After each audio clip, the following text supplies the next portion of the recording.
Travel किया पूरी team को लेके 12-13 लोग जाके वहाँ पे शूट कर आए हैं। कहना ये था कि उस वक्त हमने जितने भी जो स्पॉन्सर से पैसे मिले हमें वो पूरे के पूरे पैसे हमने बोला नहीं हम जेबों में नहीं डालेंगे। हम ये नहीं कह सकते कि वो वही सेम ऑडियंस है जो कि 2013 या 14 में जो कंज्यूम कर रही थी कंटेंट, ये वही ऑडियंस है, ये वो ऑडियंस नहीं है। उन्होंने टिकटॉक पे वीडियोस बनाई थी, अब जब वो फेसबुक यूट्यूब पे आए तो उसे हम लोग कहने शुरू हो गए एफर्टलेस काम, जबकि वो अपने लिहाज से सही कर रहे हैं। व्यूज कहाँ से आ रहे हैं? वही जो टिकटॉक के जिनके यूजर्स थे वही यूजर्स वहाँ पे मौजूद हैं। हमें पता ही नहीं था ना पैसे कैसे कमा, तो हमारा जितना कंटेंट था उसके पीछे एटलीस्ट लालच जो थी ना वो सिर्फ ऑडियंस थी। अब आप जाके अपने बाप का कान मोड़े यूं करके पीछे से। लोगों ने कभी क्या खालिद अल अमीरी के कमेंट सेक्शन में जाके लिखा कि अपनी बीवी दिखा के पैसा कमा रहा है।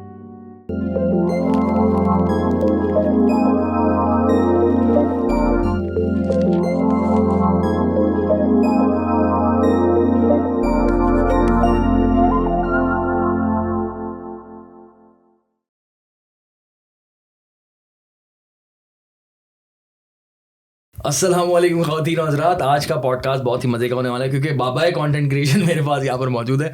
मुबीन उल हक उनका नाम है, बेकार फिल्म्स के को फाउंडर हैं और बहुत ही ज़बरदस्त किस्म की कॉन्वर्सेशन होने वाली है। हम लोग देखें किस बारे में बात करते हैं, मुझे तो पता नहीं है। मुबीन भाई कैसे हैं आप? मैं बिल्कुल ठीक, पहले से अंदाज़ा कर लिया ना कॉन्वर्सेशन कैसी होगी। अंदाज़ा भी नहीं है अलग कि क्या होगी। एग्जैक्टली। कैसे आप? तबीयत ठीक है आपकी? मैं तबीयत बिल्कुल ठीक है, जब भी तो आ गया टोपी करा देता। यार कहाँ से शुरू करूँ? मैं ये पूछना चाहता हूँ कि बेकार फिल्म्स नाम क्यों रखा? बेकार फिल्म्स नहीं पूछना। नहीं बेकार वाइंस था यार। हाँ ना, चेंज क्यों किया? फिल्म्स क्यों कर दिया? मेरा सवाल ये है कि कंटेंट क्रिएटर कैसे बने आप यार? कंटेंट क्रिएटर कैसे बने? कंटेंट। अच्छा, इससे पहले आप मुझे बताएं अपना यूनिवर्सिटी लाइफ के बारे में, क्योंकि हमें पता है कि आप एक फोटोग्राफर भी रह चुके हैं और बहुत अच्छा फोटोग्राफर है। मैं इसके साथ उज़्बेकिस्तान गया था। क्या पिक्चर्स लिए से मेरी इतनी पिक्चर्स हैं वो मुबीन भाई ने लिए हैं, फिर बाबा ने लिए हैं। So thank you very much. हाँ वेलकम। तो आप बताएं, फोटोग्राफर हैं आप यार? फिल्म की जब स्टडी करते हैं ना आप, तो बहुत सारी चीज़ों से आपको इंट्रोडक्शन होता है आपका, जैसे कि एडिटिंग कैसे होती है, फोटोग्राफी, कैमरा खुद ही संभालना होता है, आप हायर नहीं कर सकते। तो उसी चक्कर में फिर वो चीज़ें जब फैसिनेट करती हैं तो शौक़ भी होता है। फिर जिसको शौक़ हुआ, जिसने मतलब कर ली कैमरे से दोस्ती, फिर उसका फ़ायदा भी होता है। तो कैसा एक्सपीरियंस था ये फोटोग्राफी का? यार मैं बिफोर यूनिवर्सिटी, असल में मैं 2006 की बात है जब ये फिल्म एंड टीवी डायरेक्शन में मतलब उसकी वर्कशॉप्स ले रहा था। ओके। सो उस वक्त इत्तेफाक से ये था कि जो पहली क्लास थी ना हमारी वो फोटोग्राफी थी। सो जब देखा ना अपने आँखों से और जब रिज़ल्ट देखा तो मुझे यकीन नहीं आया। मुझे लगा कि यार ये शायद कोई मतलब फ़ोटोशॉप पे इतनी नो हाउ नहीं थी ना, तो फ़ोटोशॉप मुझे लगा ये इमेजेस हैं, बट उन्होंने ख़ुद खींची थी। अब वो क्यूरियोसिटी थी यार होता कैसा। अच्छा, फिर मैंने देखी लाइट्स इतनी ज़्यादा लगाई हुई हैं उन्होंने, फिर वो कैमरा उनके पास जो था ना वो फिल्म कैमरा था। सो और वहाँ से चीज़ें थोड़ी सी क्यूरियोसिटी बढ़ने लगी। तो मैंने बोला यार ये लाइट्स देख तो ली थी मैंने कि किस तरह की होती है, तो वो खुद बनाई मैंने घर पे जाके। अच्छा। हाँ, मतलब बिल्डर के पास जाके और फिर वो लेक मशीन वाले के पास जाके सुराख करवा रहा हूँ, फ्रेम बनाया, सब कुछ किया, अंदर बल्ब लगा दिए। अब मैं बोला यार मगर वो लाइट जो पड़ रही थी ना चेहरे पे बड़ी सॉफ्ट सी थी। अब मैंने बोला यार बल्ब से तो बहुत हार्श लाइट आ रही है। फिर वो याद आया कि हाँ यार बटर पेपर लगाते हैं, क्योंकि हम शुरू में बटर पेपर का इस्तेमाल तो हमारा खाली ट्रेसिंग के लिए था कि भाई इमेज कैसी छापनी है। तो बटर पेपर लगा के वो कहीं ना कहीं वो एक चीज़ क्रिएट हो गई, मतलब लाइट बन गई हमारी।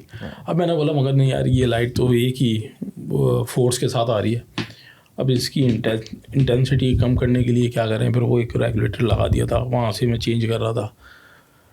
तो फिर मैंने स्टार्ट जो की थी फोटोग्राफी वो की थी स्टिल लाइफ, मुख्तलिफ वो लेकर आया जाता, कभी कोई कप मग इस पर लाइटिंग करके देख रहा होता था कि कैसी हो रही है। सो बस वहीं से जो ना फिर।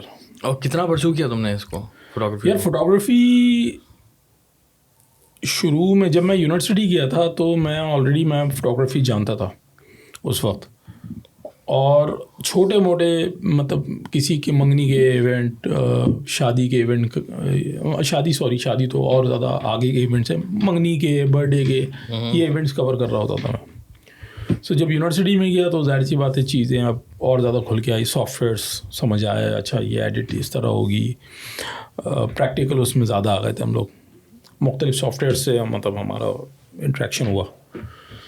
तो मगर फ़ोटोग्राफी तो आती थी, तो फोटोग्राफी जो है थोड़ी सी पॉलिश हुई, और पॉलिश इस तरह हुई मेरी कि जब फर्स्ट सेमेस्टर ही था मेरा, तो वहाँ पे यूनिवर्सिटी में एक पोस्टर टाइप का लगा हुआ था। तो एक दोस्त था मेरा यूनिवर्सिटी में जो मुझे पहले से जानता था, मतलब उसने देखा हुआ था मेरा ऑर्किड पे काम।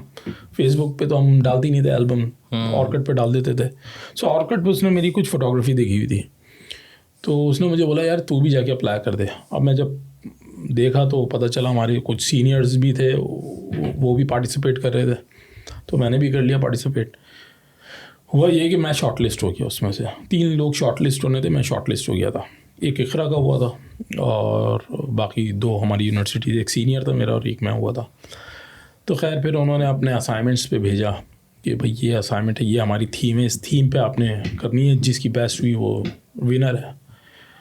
तो फिशरीज़ में जाके सुबह जाके फ़ोटोग्राफी करके लेकर आया था, पर रमज़ान का टाइम था। और मंजूर कॉलोनी में फ़र्नीचर मार्केट, जो मुझे समझ आ रहा था ना, मैं मतलब जाके वहाँ पे मैंने एक फ़ोटो ऐसे किया उस पर और सबमिट कर दिया, तो वो इत्तेफाक से मैं विनर हो गया उसका। भाई जीत गया? हाँ जीत गया था। 15,000 रुपये मिले थे मुझे।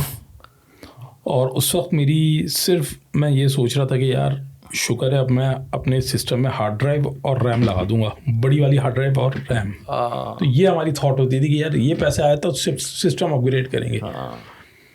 तो उस वक्त यही शौक़ था, ये नहीं था कि मोबाइल कौन सा लेना है, क्या लेना है, बस ये था कि सिस्टम अपग्रेड करना है, रैम डलवानी है, हार्ड ड्राइव बड़ी वाली लगानी है, बस यही सोच होती थी।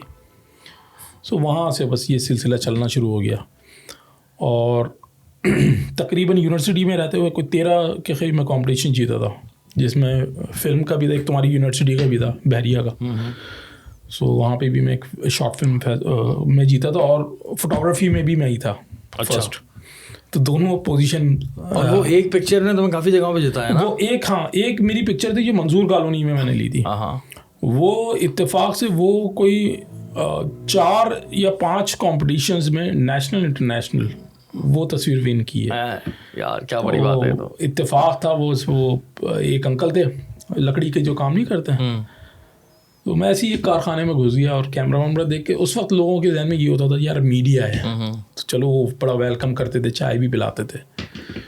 सो मैं कारखाने में घुस गया, मुझे बड़ा फ्रेम्स के लिहाज से मैंने बोला यार यहाँ पे अच्छी फ़ोटोग्राफी होगी, तो मैं करना शुरू हो गया फ़ोटोग्राफी। मैंने देखा यार वो अंकल जो बैठे हुए थे ना, वो अपने एक साथी के साथ पूरे वो जब वो आप लकड़ी का काम करते हो ना, बुरादे की वजह से आप पूरे लाल टाइप के हो जाते हो, ब्राउन। तो वो अंकल चाय पीने लगे, तो एकदम मैं पीछे फोटोग्राफी कर रहा था, तो मेरी नज़र पड़ी उन पर, तो मैंने फ्रेम बना के पिक्चर्स ले ली उनकी। तो एक पिक्चर मैंने फाइनल की, हाँ यार ये जब वो क्या होता है, बिस्किट होता है ना, वो गुब्बारे थे शायद, तो वो इत्तेफाक से वो जहाँ कहीं गई वो उसने इज्जत रखी वो पिक्चर ने, कैलेंडर्स में भी लगी काफ़ी। तो बस उसके बाद ये थी कंटेंट क्रिएशन, मतलब इट्स वेरी क्रिएटिव। और वो एक तरह से कह सकते हो कि एक पिक्चर पूरी स्टोरी बयान करी किसी इंसान की है। बिल्कुल, कि वो लकड़ी के बुरादे में पूरी तरह से मलबूस हैं, बैठे हुए हैं, और टी ब्रेक चल रहा है, चाय ब्रेक चल रहा है, चाय ब्रेक। उसके बाद दोबारा मेहनत बता रही है यार, एक बंदा कितनी मेहनत करता है। सो वो तस्वीर ने काफ़ी मतलब कंपटीशन जितवाया, काफ़ी पैसे कमाए उससे मैंने। तो बस इसी तरह होता था। और शुरू में अभी तो मुझे नहीं पता कि किस तरह के लोगों की प्रैक्टिस होती है फोटोग्राफर्स की, बट मेरे बैग में, मैं बाइक पे ही घूमता था, तो बैग में हमेशा मेरा कैमरा होता था, और मैं कहीं भी रोड पे रुककर, किसी भी बाज़ार में रुककर मैं तस्वीरें ले रहा होता था। ये पैशन था स्ट्रीट फोटोग्राफी का। पैशन के साथ साथ फिर मैं वही पिक्चर्स में कॉम्पिटिशन्स में भी दिया करता था। सो जिसकी वजह से कभी कोई शील्ड आ रही है, कहीं से सर्टिफिकेट मिल रहा है, कहीं से पैसे मिल रहे हैं।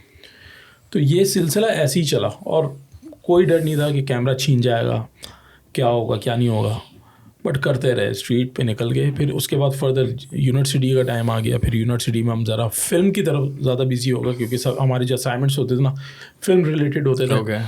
तो हम शॉर्ट फिल्म्स ही बनाते थे। ज़ाहिर सी बात है, आपका वीकली असाइनमेंट है या मंथली आपका कोई असाइनमेंट है, तो आपके पास इतना टाइम नहीं है कि आप फुल फ्लैश वेब सीरीज़ बनाओ। वेब सीरीज़ का तो कोई वो भी नहीं था, थॉट भी नहीं थी कि क्या होती है।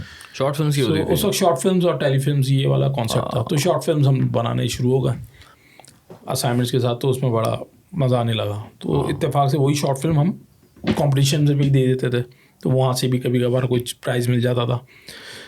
फिर वही शॉर्ट फिल्म हम यूट्यूब पे भी उस वक्त डालने लगे थे। तब यूट्यूब पाकिस्तान में था, उस वक्त बैन नहीं था। ये 2009-10 की बात बता रहा हूँ। वो कौन सा चैनल था? चैनल नहीं था वो, बस अपने आईडी भी बस ऐसी बस डाल के दिखा दिया अपने दोस्तों को या यूनिवर्सिटी के ग्रुप में भेज दिया कि ये हमने बनाई है। तो यही चल रहा होता था हमारा। तो कोई उसके पीछे ये नहीं था कि चैनल बनता है या पैसे कमाए जाते हैं। थॉट यही थी भाई मज़ा आ रहा है काम में। तो ये हम इस तरह की शॉर्ट फिल्म बहुत बनाते रहते थे हम। फिर कॉमेडी के भी कुछ अटैम्प्ट किए थे। एक शॉर्ट फिल्म भी मैंने बनाई थी कॉमेडी के ऊपर, जिनी जट नाम था उसका। मतलब एक जिनी को दिखा रहे हैं जो कि जट है। वो शॉर्ट फिल्म बनाई थी, जो कि शायद हम कुछ नहीं पता वेब सीरीज़ में कन्वर्ट उसको कर दें। लिखी हुई हमारे पास पूरी वेब सीरीज़ की स्क्रिप्ट रेडी है। अच्छा, पता नहीं कब बनाएंगे हम। वेब ये बेकार फिल्म्स भी आएगी होपफुली। अच्छा, फिर बेकार फिल्म कैसे शुरू हुआ भाई? बेकार फिल्म्स यूनिवर्सिटी से। ये सारे साथी थे तुम लोग? बस जूनियर सीनियर थे ना, मुख्तलिफ बैचेस के होते हैं। तो आप जाहिर सी बात है कुछ क्लासेस आपकी साथ भी हो रही होती हैं। आइडिया कैसे आया? आइडिया एक्चुअली ये गज़नफ़र का बेसिक आइडिया था कि चूँकि उस वक्त वाइन्स वाला कल्चर चला था, वाइन ऐप आई थी, तो वो शॉर्ट कंटेंट। अब मैं था उस वक्त, समझ लो मैं ओजी, मतलब वो नहीं है तो थोड़ी ओल्ड स्कूल टाइप के जो होते हैं कि हम यही बनाएंगे, लॉन्ग फॉर्मेट बनाएंगे। गज़नफ़र आया क्विक बनाने के लिए 15 सेकंड, तो वो ये थॉट लेकर आया था। तो शुरू में तो मुझे भी हज़म नहीं हो रही थी यार, ये क्या है यार, मतलब बात खुल के कह ही नहीं पा रहे हम। तो खैर वहाँ से फिर एक चैनल बना। पहले तो ये जो बेकार फिल्म्स या बेकार वाइन्स हम लोग का वायरल तो नहीं हुआ था, हमारा कंटेंट पहले वायरल हुआ था। और वो कंटेंट चाहे वो Bollywood song in real life, कोई चैनल नहीं था हमारा, वो प्रोफाइल पे अपलोड हुई हुई थी। अच्छा। इससे पहले कुछ भी बनाते थे तो प्रोफाइल पे, आज भी प्रोफाइल पे आओगे तो कुछ ना कोई मुझे याद है शॉर्ट फिल्म अपलोड हुई। गज़नफ़र की भी ना 1-2 वीडियोस थी जो कि उसने शायद प्रोफाइल पे अपलोड की थी, बड़ी हिट हुई थी वो। हाँ, क्योंकि पेज नहीं था, तो वहाँ से निकल के उस वक्त मुख्तलिफ पेजेस होते थे, डीमैक्स और इस तरह के, तो वहाँ पे वो पोस्ट कर देते थे। और वहाँ पे इंडियन ऑडियंस ज़्यादा थी, क्योंकि डिजिटल पे वो हमसे ज़्यादा अवेयर थे पहले। तो उनको लगा कि यार ये जो है ना इंडियंस ही अपने ही कोई बॉयज़ हैं। फिर हमारी एक वीडियो 9 गैग पे चली गई, और 9 गैग उस वक्त बहुत, मतलब अभी भी बड़ा ही है खैर, बट उस वक्त एक मतलब 9 गैग पे चले गए आप तो क्या ही बात है, यूएस का वीज़ा लग गया आपको। तो 9 गैग पे गई तो नीचे कमेंट्स सिर्फ ये थे, इंडियन। फिर हमने जो ना बनाया पेज कि यार अब पेज पे डालते हैं, क्योंकि इधर उधर से व्यूज़ आ रहे हैं या लोग पसंद कर रहे हैं, तो उनको पता है तो भाई यहाँ के हैं। हाँ, बेकार नाम क्यों रखा फिर? किसने सजेस्ट किया था यार बेकार लिटरली वो सिर्फ जब आपके प्रोफाइल पे आप डालते थे ना, तो आपके प्रोफाइल पे ये होता है कि आपके सर्कल के लोग देख रहे होते हैं ज़्यादातर, और आपके सर्कल के लोग उस चीज़ को एक्सेप्ट नहीं कर रहे थे, इंक्लूडिंग मी, कि यार ये क्या बेकार काम कर रहे हैं। तो वो बेकार से बेकार फिल्म वाइन्स आ गया। तो ये अब मैं कितनी दफ़ा बोलूँ, कहाँ बोलूँ? गुड नेम ये अच्छा है। पहली वीडियो कौन सी वायरल हुई थी तुम लोग? यार पहली हमारी थी बाइक वाली थी ना? बिफोर पेज जो थी वो हैप्पी इन कराची थी, और Bollywood song in real life. Okay 1। और जब हमने बनाया तो वहाँ पे सबसे पहली जो वायरल हुई वो थी मोबाइल स्नैचिंग सिचुएशन, वो वायरल हुई। अच्छा, उससे पहले भी जो वीडियोस थी ना उस पर शेयर्स अच्छे आ रहे थे, बट ये वायरल इस लिहाज से क्योंकि कमेंट्स, शेयर और हर दूसरे सेलिब्रिटी की मैं प्रोफाइल पे देख रहा था वो उस वक्त कि ये इन्होंने शेयर की हुई है, तो वो हुई थी वायरल। और तब हम पूरी रात बैठ के मैं और गज़नफ़र रिफ़्रेश कर रहे थे और पेज पे लाइक्स देख रहे थे और उस पर देख रहे थे कि कितने कमेंट्स आए, कितने शेयर्स हो गए। वो एक होता ना एक्साइटमेंट होती है आपको। तो वो हमने बोला यार कराची वाइन्स शुरू हुआ था उन दिनों, तो कराची वाइन्स तो हमारी एक वीडियो तुम लोग ही हिट जाती थी, फिर उसके बाद हमारी वीडियो हिट जाती थी। तो यार वहाँ वो बड़ा एक अच्छा एक सिलसिला था। असल में हमारे पास कोई रेफरेंस नहीं था एक्सेप्ट हमारे पास कुछ यूएस के रेफरेंसेस थे।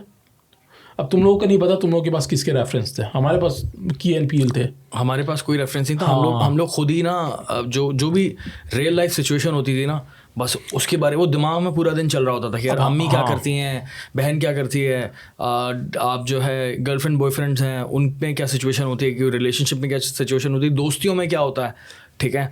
तो हमारा इस सारा यहाँ से निकला था। हमारी एक खुले वाली वीडियो थी तो वो भी रियल लाइफ सिचुएशन से निकली थी, यार ये खुले में मसला होता है, चलो खुले पर वीडियो बना। नहीं, रियल लाइफ तो सिचुएशन थी, मैं उस फॉर्मेट की बात कर रहा हूँ कि जो हम बनाते थे। हाँ, वो किसी ने देखा नहीं था वो फॉर्मेट। हाँ, वो रेफरेंस आपके पास था। वो फॉर्मेट हमारा ना निकला तो वाइन से ही था, लेकिन फिर वो एक तरह से हमारी वीडियो थोड़ी लंबी होती थी। हाँ, तो यही हमारे साथ भी चक्कर था। तो हमारी जो प्रोडक्शन की या किस तरह टॉपिक को खींचना चाहिए, एक छोटे से इशू पे कैसे आपने पूरी स्किट बना ली, ये हमने की एन पीएल से। बट आई वुड से कि दानिश अली मानसाल और लॉल स्टूडियो वाले, इवन द इडियट्स भी, क्योंकि वो उनकी ज़ैद अली ये सारे के सारे ये ऑलरेडी कर रहे थे। लेकिन ज़ैद अली बहुत छोटी वीडियोस बनाता था, ये लोग फिर भी लंबी बनाते थे। द इडियट्स वाले फिर भी लंबी करते थे। नहीं, ज़ैद अली का असल में ज़्यादातर वो था देसी वर्सेस गोरा, वाइट वर्सेस देसी। तो वो एक बिल्कुल ही हमसे बिल्कुल ही अलग चीज़ थी। हम थे स्किट, हमारी थी स्क्रिप्ट बेस एक चीज़, एक प्लॉट होता है, 3 एक्ट्स होते हैं उसके अंदर, स्टार्ट टू एंड होता है, कंक्लूजन होता है, कॉन्फ्लिक्ट होता है, ये तमाम चीज़ें हमारे जहन में थी। ये सोचते हुए हम एक चीज़ बनाते थे जिसको हम स्किट कहते थे अपनी, जिसमें बहुत सारी सिचुएशन थी, चाहे वो आधा पाव दही। अब आधा पाव दही पे हमने पूरी एक एक्शन वाली बना दी कहानी। कौन बनाता है? तो ये रेफरेंस हमें वहां से आया था। अंडे के ऊपर बनाया था कि अंडे लेने गया और फिर गाना लगाया था, टूटे नहीं टूटे नहीं टूटे नहीं अंडे। तो ये जो चीज़ें थी ना, ये आपको मतलब सिंपल सी चीज़ थी, रिलेटेबल भी होगी बहुत सारे लोगों के लिए, बट उसको किस तरह आपको फिल्माना है कि एक्साइटिंग किस तरह लगे वो, तो वो चीज़ हम जो ना बस हम लोगों ने की है, तुमने भी की है। हमारा ये था कि भाई ऑडियंस को एक अच्छा एक्सपीरियंस देना।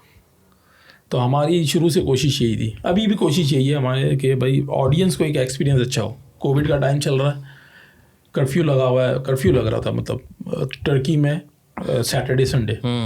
तो सिर्फ टूरिस्ट जो थे ना उनको अलाउ था, वो बाहर जा सकते हैं। कोई रेस्टोरेंट में डाइनिंग नहीं थी, सब कुछ मतलब बहुत ज़्यादा उनके SOPs फॉलो हो रही थी। उस वक्त हम पूरी टीम गए टर्की, वेब सीरीज शूट करके आ रहे हैं। हमें पता था कि कितनी जगह पे हमें चीट शॉट्स लेने पड़ रहे थे कि यार, क्योंकि पीछे हम इस्तकलाल स्ट्रीट पे और पूरी स्ट्रीट बंद है। अब किस तरह शॉट्स लेना बड़ा मुश्किल हो रहा था। और पैसा उस वक्त के लिहाज, अगर मैं आज के लिहाज से उसको कंपैरिजन करूं तो अच्छा खासा पैसा हमने उस वेब सीरीज पे लगाया था। मतलब जो स्पॉन्सर से पैसा मिला था, ट्रैवल किया है यार, ट्रैवल किया पूरी टीम को लेके, 12-13 लोग जाके वहाँ पे शूट कर आए हैं। और मतलब 8-10 दिन आपका वहाँ पे रहना और फिर शूट करना। एक दिन हमारे पास खाली फ्री बचा था आखिरी का, बस उस दिन हम थोड़ा सा निकल के थोड़ा सा हमने मतलब इंजॉय किया होगा, वरना तो हम बस उठते थे, स्केड्यूल करते थे कौन से सीन्स कहाँ लेने हैं, किस तरह लेना है, कपड़े कहाँ कहाँ चेंज होंगे, कौन कौन से कपड़े आज कैरी करने हैं सीन्स के लिहाज से। हमने इस तरह डिवीज़न किया था और हो सकता है पहले दिन ही हमने शायद एंड शूट कर लिया था। तो हम इस तरह चल रहे थे। तो कहना ये था कि उस वक्त हमने जितने भी जो स्पॉन्सर से पैसे मिले हमें, वो पूरे के पूरे पैसे हमने बोला नहीं, हम जेबों में नहीं डालेंगे, हम इसको लगाएंगे अपनी वेब सीरीज़ पे। अब लोग बोलेंगे कि यार उससे तो रिकवर कर लिया होगा ना, यूट्यूब से कुछ नहीं किया था। यूट्यूब पता है हमारे मतलब कितना, अगर मैं 25 या 30 हज़ार डॉलर लगा रहा हूँ अगर किसी चीज़ पे, और वेब सीरीज़ के अगर 1 मिलियन 2 मिलियन व्यूज़ आ रहे हैं, तो वो शायद $2,000 भी नहीं कवर कर पाएगी पूरे, मुश्किल से। सो हमारे जहन में ये नहीं था कि रिकवरी कैसे होगी, हमारे जहन में ये था कि ऑडियंस को एक अच्छा एक्सपीरियंस देंगे। कोविड का टाइम से अभी थोड़े से रिलैक्स होने शुरू हुए हैं, सो बाहर की लोकेशन डालते हैं इसके अंदर। ये स्टोरी कराची में भी शूट हो सकती थी, मगर हम लेकर गए इसको टर्की। कराची में एक अलग स्पेल शूट किया, टर्की में अलग किया, और ऑडियंस को जो ना फिर एंटरटेन किया। बहुत अच्छा काम किया था, ज़बरदस्त काम था। री इन्वेस्टमेंट ज़रूरी थी हमारे कंटेंट में और हर किसी के कंटेंट में, जब भी तो कंटेंट में प्रोग्रेस सबके नज़र आई, चाहे वो द इडियट्स हो, तुम लोगों का हो या हम लोगों का हो, जो आजकल मिसिंग है। इन्वेस्ट नहीं कर रहे लोग। अपने कंटेंट पे। यार अभी मेरा जो सबसे बड़ा मसला है ना कराची वाइन्स को लेके या फिर स्किट्स को लेके, वो ये है कि अब पहले की तरह ब्रांड्स इन्वेस्ट नहीं कर रहे यूट्यूब पर लॉन्ग जो है ना क्या कहते हैं लॉन्ग फॉर्म कंटेंट पे, जिस तरह से पहले करते थे। पहले तो लाइन लगी होती थी हमारे पास ब्रांड्स की। हम लोगों ने भी इतना बड़ा जो बीच में ब्रेक आया है वो आया ही इसी वजह से कि जो मॉनेटरी बेनिफिट्स है ना वो ख़त्म हो गए पूरी तरह से। ब्रांड्स नहीं आ रहे और ब्रांड्स अप्रोच कर रहे हैं डायरेक्ट इंस्टाग्राम पर। यार देखो इंस्टाग्राम पर हमारे पास ब्रांड्स आ रहे हैं, लेकिन मेन जो हमारा काम है ना कराची वाइन्स, उसके लिए ब्रांड आ नहीं रहे। पिछले कोविड के बाद से सिचुएशन बहुत डिफरेंट हो गई है। यार क्योंकि अब कोविड के time, if you remember, Covid के टाइम टिकटॉक जो है बूम किया था। कोविड के टाइम रील्स आई हैं और बिल्कुल सिचुएशन चेंज हो गई है इंटरनेट की। कोविड से पहले इंटरनेट वाज डिफरेंट। नहीं वो सही है क्योंकि अब हर चीज़ जो है ना वो पूरी डाइवर्ट हो गई है वर्टिकल फॉर्मेट पे। सो अब सपोज करो मेरे पास कोई ब्रांड आता है, मैं उसको बोलता हूँ अच्छा यार व्लॉग में इंटीग्रेशन कर देते हैं। व्लॉग में ज़्यादा टाइम होगा, अब एक मिनट की रील में आपके पास कितना इंटीग्रेशन कर लोगे। बट मैं बोलता हूँ यार व्लॉग में करेंगे, पैसे भी कम बोलता हूँ। बोलते नहीं यार रील दे दें। उसका रील का मतलब पैसा, मतलब अगर कंपैरिजन करूं तो व्लॉग से ज़्यादा बेटर पैसा मिल जाता है। और मगर वो चाहिए ही उनको वर्टिकल फॉर्मेट। और अभी आहिस्ता आहिस्ता भी यहाँ पे भी लोग अडॉप्ट करने शुरू करेंगे। एक और नई चीज़ चल रही है जो कि चाइना, कोरिया, यूएस में, वो ये है कि अब वेब सीरीज़ जो बन रही है ना वो वर्टिकल बन रही हैं। मतलब एडिट में वर्टिकल नहीं हो रही हैं। जो हम फ्रेम काट देते हैं वो नहीं हो रहा है, वर्टिकल ही शूट हो रही है और सेम प्रोडक्शन क्वालिटी के साथ। मतलब सेम क्वालिटी है बट वर्टिकल शूट हो रही है। अब वर्टिकल वेब सीरीज़ का टाइम शुरू हो गया। मुख्तलिफ एप्लीकेशंस आ गई हैं, वहाँ पे भी आप सब्सक्राइब करके वो वेब सीरीज़ देख सकते हैं, या फेसबुक या यूट्यूब। तो अब ज़रा हमें सोचना पड़ रहा है कि यार हमने सीखा जो पूरी फिल्म मेकिंग में, वो हमने सिनेमैटिक सीखी ये चीज़ें, अब एकदम से वर्टिकल पे आ रहे हैं। तो वो अंदर के ज़रा अभी लड़ाई चल रही है, समझ नहीं आ रहा क्या करें। और आई थिंक उस वर्टिकल फॉर्मेट पर ब्रांड्स इंडोर्समेंट कर देंगे आसानी से, क्योंकि ब्रांड्स को अपने लिए भी कंटेंट चाहिए होता है एड्स रन करने के लिए। अब वो हमारे व्लॉग्स हों या फिर हमारे स्किट्स हों, वो उस पर एड्स रन नहीं कर सकते। उनको चाहिए होते रील, अपना वाला पार्ट चाहिए होता है। जाहिर सी बात है, अगर ब्रांड पॉइंट ऑफ व्यू से देखेंगे तो जाहिर सी बात है उनको जो कम ड्यूरेशन की चीज़ होगी वो रन होने में उनके पैसे भी कम लगेंगे। अब वो पूरी मेरी स्किट तो स्पॉन्सर करने से रहे, आई मीन स्पॉन्सर्ड पोस्ट चलाने से रहे। So brand point of view से जो है ना, वो शायद मैं भी अगर उस जगह पे हूँ तो मैं रील फॉर्मेट को ज़्यादा सपोर्ट करूँगा अपनी कोई भी कैंपेन होगी। प्लस पहले अगर देखा जाए पूल जो था ना बहुत छोटा था पहले, टीवी क्रिएटर्स का। और पहले देखा था एक कंपटीशन था हमारा, पता नहीं हम लोग एक्सेप्ट करेंगे नहीं, टीवी वालों से। ओके हमारा एक था कि यार ये ड्रामे से ऊपर की रेटिंग आनी चाहिए, ट्रेंडिंग पे हमारा होना चाहिए, यूट्यूब हमारा है। क्योंकि वो क्योंकि हमारी वीडियोस तो जाती थी ट्रेंड टॉप 10 में तो होती थी अल्हम्दुलिल्लाह। और वो एक्सेप्ट नहीं कर रहे थे मेन स्ट्रीम वाले, ना कोलैबोरेशन की तरफ आ रहे थे। उनको समझ नहीं आ रही थी कि किस तरह चलना है, मार्केटिंग क्या होती है, डिजिटल को किस तरह यूटिलाइज करना है। यार नहीं, ये टॉपिक बड़ा इंपॉर्टेंट है। What do you think about this main stream media versus social media?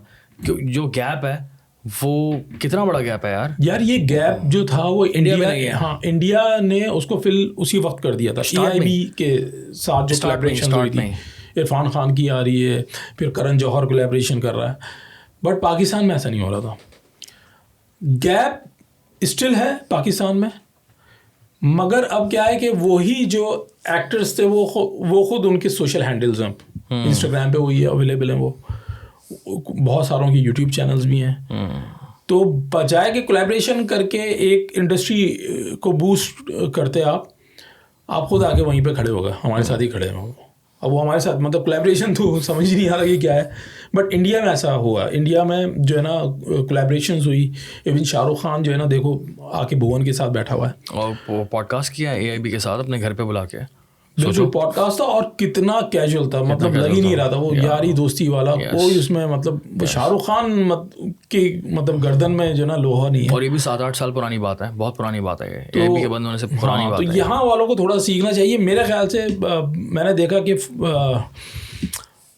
जो फिल्म मेकर्स होते हैं ना अभी भी हमारे पास, वो थोड़े से ओल्ड स्कूल हैं, उनको ज़रा समझ नहीं आ रही कि फिल्म मार्केटिंग से चलती है, अगर आपकी फिल्म अच्छी नहीं है तो तो अब देख लो कितनी पाकिस्तान में मूवीज़ रिलीज़ हो रही हैं, और ज़्यादातर जो डायरेक्टर्स हैं, सो कॉल्ड जो बहुत बड़े डायरेक्टर्स हैं, वो बहुत सेफ प्ले करते हैं, एक्सेप्ट कि नबील कुरैशी एक है जो एक्सपेरिमेंट कर रहा है बंदा, एक वाहिद वही बचा है। बाकी आप जितने बड़े नाम ले लो, जिस मूवी ने 50-60 करोड़ रुपए कमाए, वो सब बहुत सेफ प्ले कर रहे हैं। कोई एक्स्ट्रा टैलेंट नहीं है, कोई बाहर का बंदा नहीं है, कोई आउटसाइडर नहीं है, एक ही लॉबी है, 4 बंदे लेंगे, फिल्म हिट हो जाएगी, क्रिस्टोफर नोलन वाली है। हाँ, वो बस वही बंदों के साथ चलना है, कोई आपने एक्सपेरिमेंट नहीं किया। तो करोगे तो आपको पता चलेगा ना आपको पोटेंशियल क्या है। आप तो बड़ा आप उनके कंधे पे रखकर तो सब बंदूक वो चला रहे हैं। तो इस वजह से मुझे लगता है कि यार अभी बहुत मसले हैं। सो जब तक आप इससे निकलेंगे नहीं तो वो कोलैबोरेशन आप एक्सपेक्ट करें नहीं। और अब वो टाइम भी नहीं रहा। अब मार्केट में जो क्लटर मचा हुआ है, हमें समझ नहीं आ रही हम कहाँ खड़े हैं। ये कौन आ गई, क्या चल रहा है, हम इस तरह डिस्कस कर रहे हैं, यार ये कैसा कंटेंट बना रहा है यार। अब कुछ क्रिएटर्स ऐसे भी हैं जो कि मुझे पता चलता है कि यार ये बंदा मशहूर है, और जब मैं उसकी तहकीक करता हूँ तो पता चलता है ये पाकिस्तान का सबसे बड़ा क्रिएटर है आजकल, या पाकिस्तान के one of the biggest vlogger हैं, या फिर कंटेंट क्रिएटर हैं। और मैं खुद हैरान होता हूँ कि यार ये कौन सी मार्केट को उसने टैप किया है और मेरी नज़रों के सामने क्यों नहीं आया।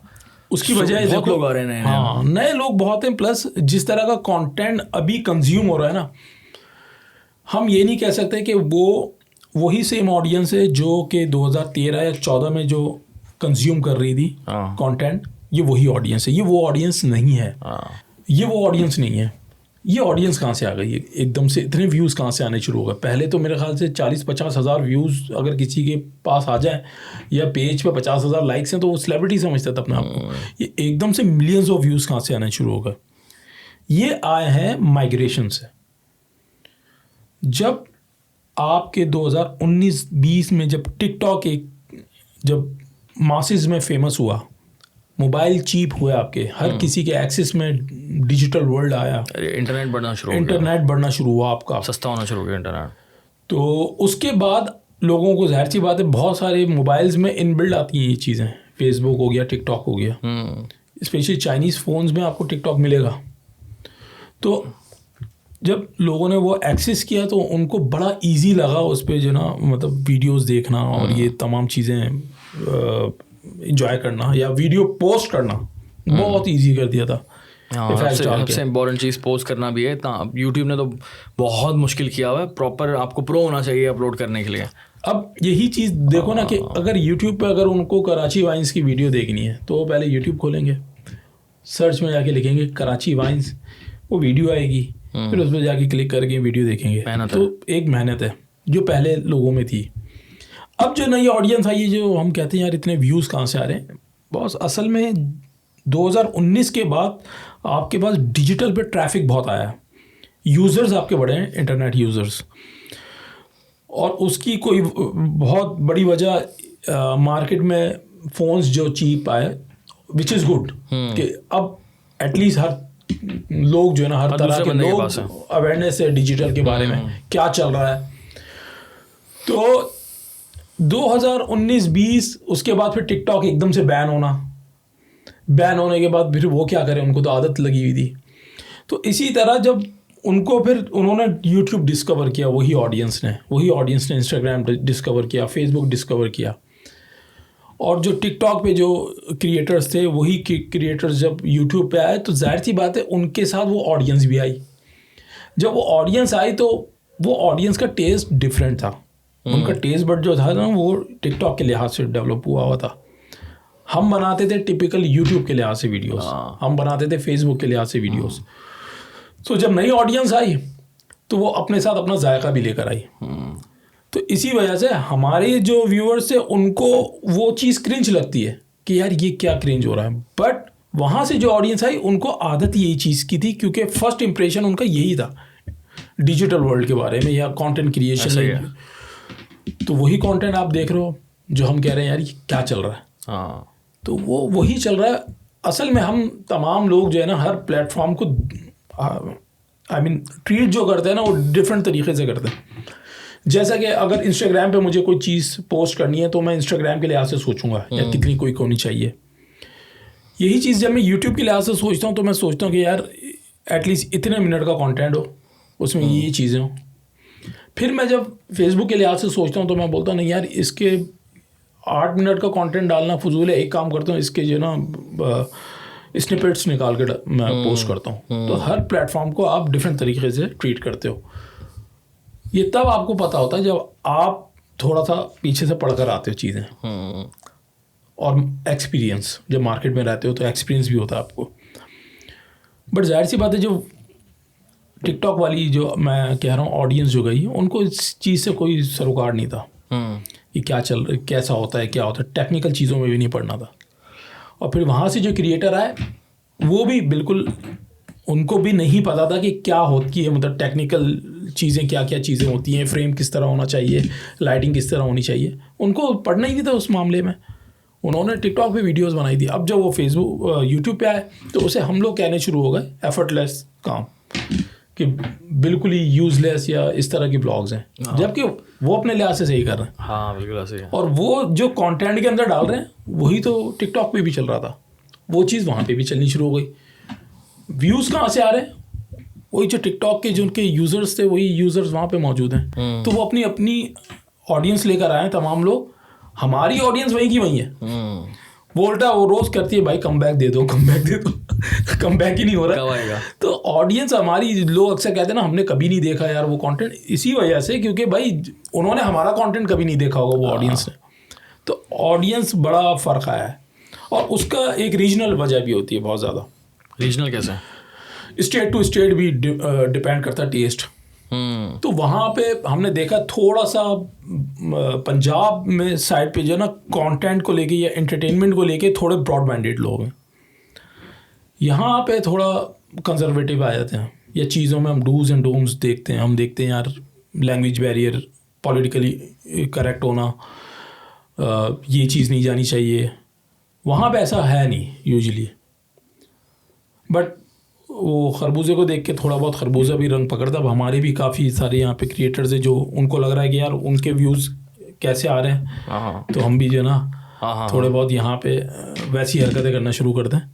तो यार मेरा क्वेश्चन ये है कि मुझे बताओ कि तुम्हारे मुताबिक क्यों फैमिली व्लॉगर जितने भी हैं उनको इतना क्रिटिसिज्म क्यों फेस करना पड़ रहा है? क्यों यार? और उनकी जो अपनी ऑडियंस है यूट्यूब पर, वो तो उनको बिल्कुल पसंद करती है, वो तो उनको बहुत ज़्यादा सराहती है।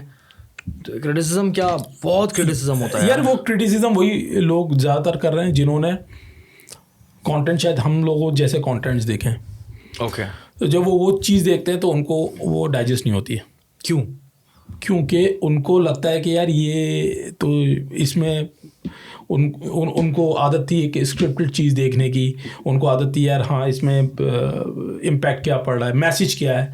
तो वो जब इस तरह की डेली लाइफ रूटीन देखते हैं तो शायद वो इस वजह से क्रिटिसाइज़ करते हैं। प्लस लोगों ने कभी क्या खालिद अल अमीरी के कमेंट सेक्शन में जाके लिखा कि अपनी बीवी दिखा के पैसा कमा रहा है? क्यों नहीं लिखा? क्या बेकार फिल्म्स की वीडियो में आके लोगों ने नहीं लिखा क्या औरतों को दिखा के पैसा कमा रहे हो? कभी नहीं लिखा किसी ने। तुम्हारी भी वीडियोस में अक्सर लड़कियां होती थी, कभी नहीं लिखा। ऐसे लड़के इतने थे गिनते ही बंदा परेशान हो जाए। 8 लड़के तो एक लड़की होती थी। तुम्हें पता था, मगर मार्केट में तुम्हारे 800 लड़के घूम रहे थे जो हम कराची वाइन्स के। ये एक मसला है बहुत बड़ा, इस पर हमें तहकीकात करनी होगी। पहले बड़ा मसला चलता था, कराची वाइन्स वाले बड़े घूम रहे। हर लड़का बोलता था मैं कराची वाइन्स में होता हूँ। ये चीज़ मुझे बहुत लोगों ने बोली। खैर, तो क्यों इतना क्रिटिसिज्म फेस करना? अब देखो ना, मसला किस चीज़ से, लोगों को शायद मसला इस चीज़ से नहीं है कि कौन सा जेंडर होना चाहिए कंटेंट में, कौन सा नहीं होना चाहिए। लोगों का प्रॉब्लम क्या है? लोगों का प्रॉब्लम है कंटेंट, कि कंटेंट क्या बना रहे हो आप। ओके।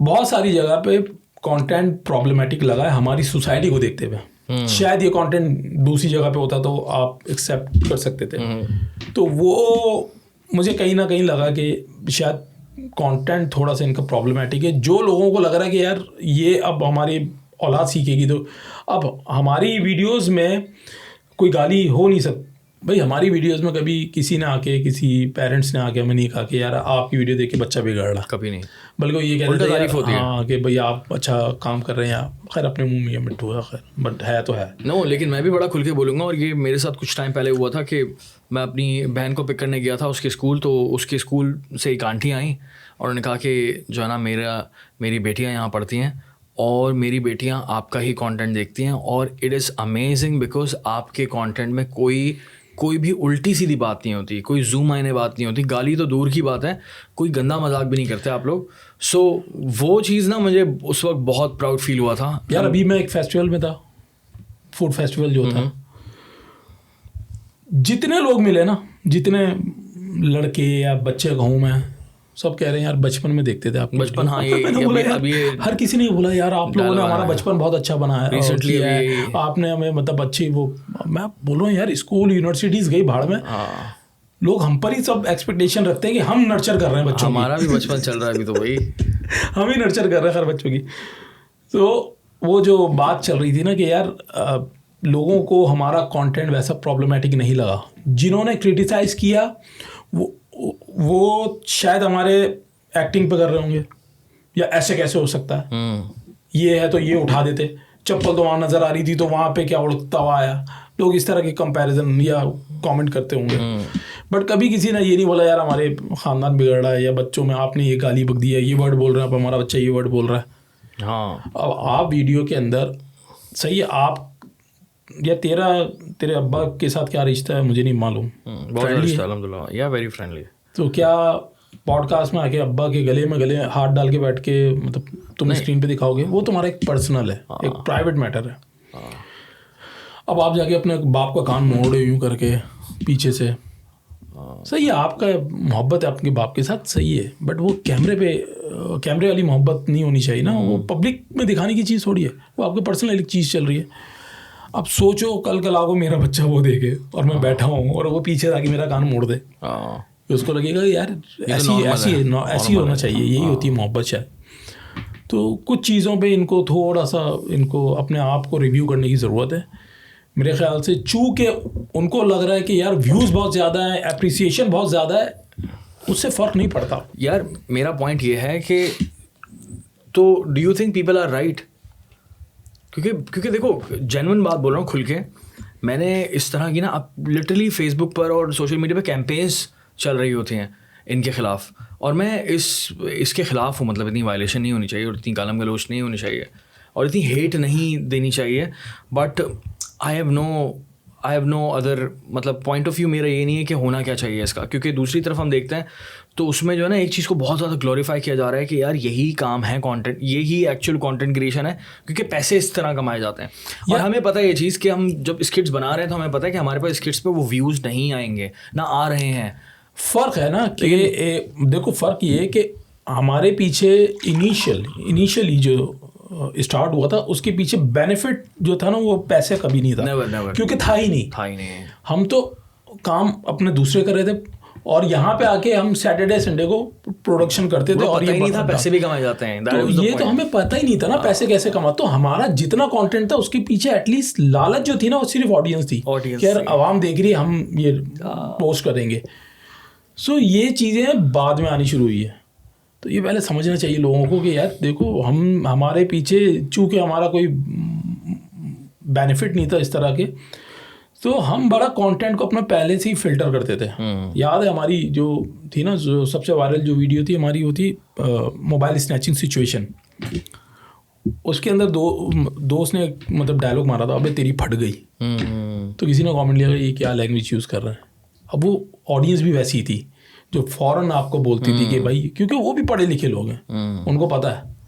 और हम लोग तो अक्सर और बेशतर वीडियोस स्टार्ट की वीडियोस के बाद हमने फिर अपनी लैंग्वेज चेंज की, तो क्योंकि हम लोग जब अबे बोलते थे ना, अबे क्या कर रहा है, तो नीचे कमेंट्स आते हैं यार ये अबे करके क्यों बात करते हैं आप।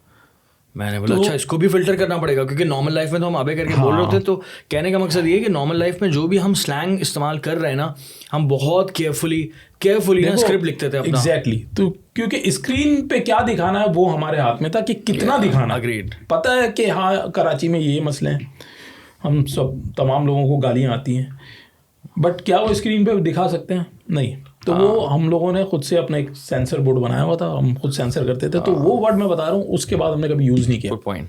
हालांकि छोटा सा बड़ा फट गई, अब देखो यहाँ पे 2 दफ़ा यूज़ कर लिया। हाँ अच्छा मुझे बताओ कंटेंट क्रिएशन जो है इंडिया की जिस तरह है, अब वो इंडियाज़ गॉट टैलेंट सब देखते हैं, फुल खुल्लम खुल्ला गालियाँ चल रही हैं, देन बाकी वहाँ के जितने भी स्टैंड अप कॉमेडियन है बगैर गाली के कोई भी स्टैंड अप कॉमेडी नहीं करता, इवन तो जाकिर खान भी गालियाँ दे देता है ऑन एंड ऑफ ना। बिल्कुल, और बिल्कुल नॉर्मल है वहाँ पर। यार मैं ये सोच रहा हूँ वो सही है, नॉर्मल है। कपिल शर्मा मशहूर नहीं है? हाँ मशहूर है। तो कपिल शर्मा गाली बकता अपने कंटेंट, नेवर खत्म। आपको अगर घरों तक पहुंचना है ना लोगों के, एक तो होता है जेंजी में वायरल होना, तो आप गालियाँ बको, बिल्कुल वो खुश होंगे, अरे यार फुल ओजी आ गया।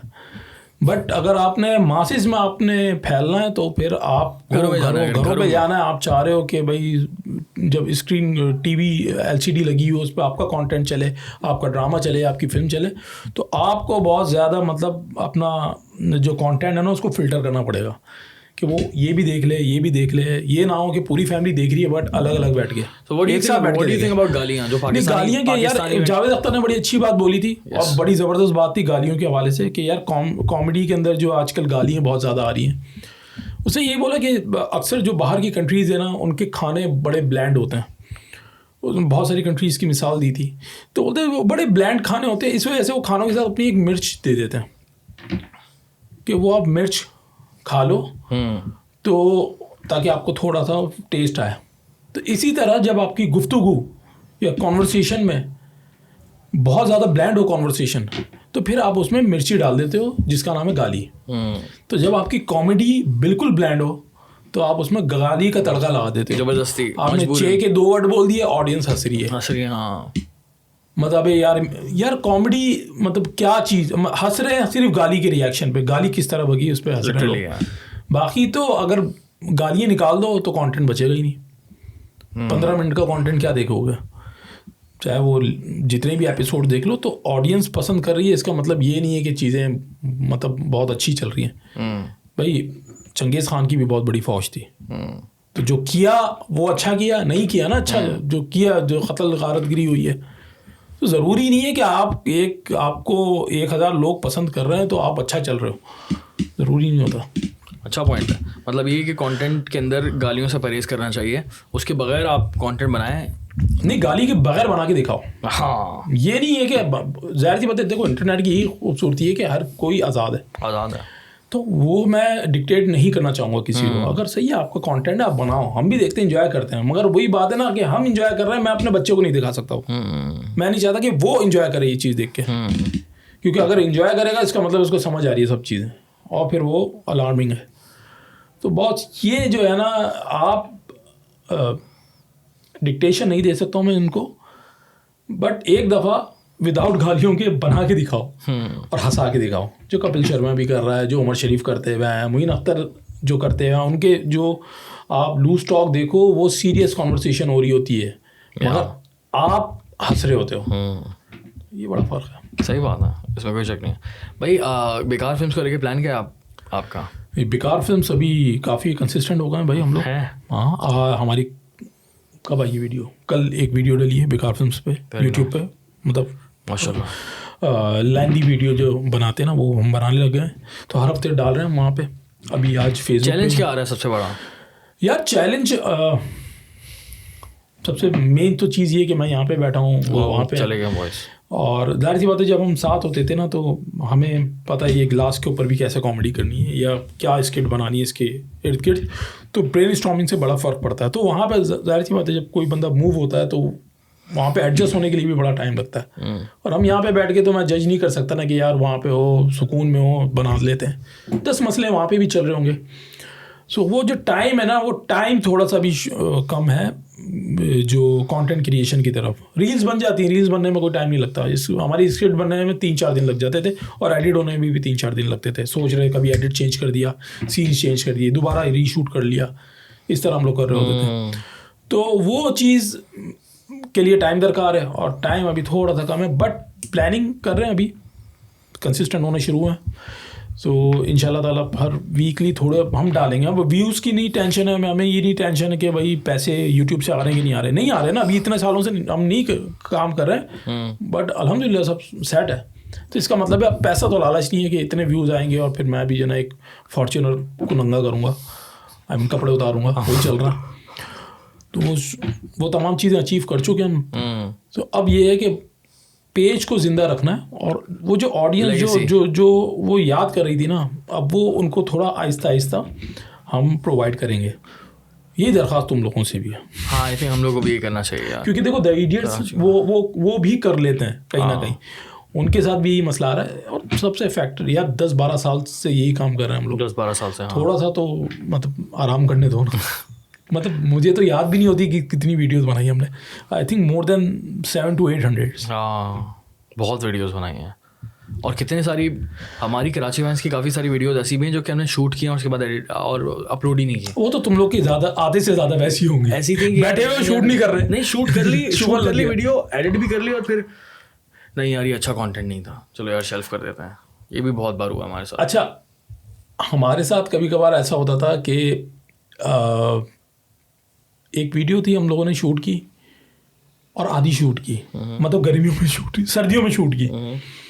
फिर हमने बोला यार वो एक वीडियो रह गई थी हमारी, उसके 2 सीन्स रह गए थे। तो फिर गर्मी आ गई थी कराची में, फिर हमने वो शूट कंप्लीट करके रख दी। अब हम देख रहे हैं कि यार मज़ेदार नहीं लग रही, बहुत बोरिंग है वीडियो। उसका नाम था स्प्रेड काइंडनेस। तो एक दफ़ा हम लोग ट्रैवल के लिए जा रहे थे, ट्रैवलिंग कर रहे थे तो तमाम लोग, तो हमारे पास उस वीक के लिए कुछ हमारे पास कोई कंटेंट नहीं था। तो हमने क्या कि हमने बोला यार ये एक वीडियो पड़ी है, यही वाली डाल देते हैं। तो हमने वो स्प्रेड काइंडनेस हमने डाल दी। वो बेकार फिल्म्स, और उस टाइम की सबसे ज़्यादा मेरे ख्याल से उस पर 20 या 22 मिलियन व्यूज़ थे उस टाइम पे, within a month. Monetize नहीं था फेसबुक। तो इतने व्यूज आए थे, हम बोले यार इसको 5-6 महीने से इसको इग्नोर करते आ रहे हैं और यही वीडियो ऐसी चली है।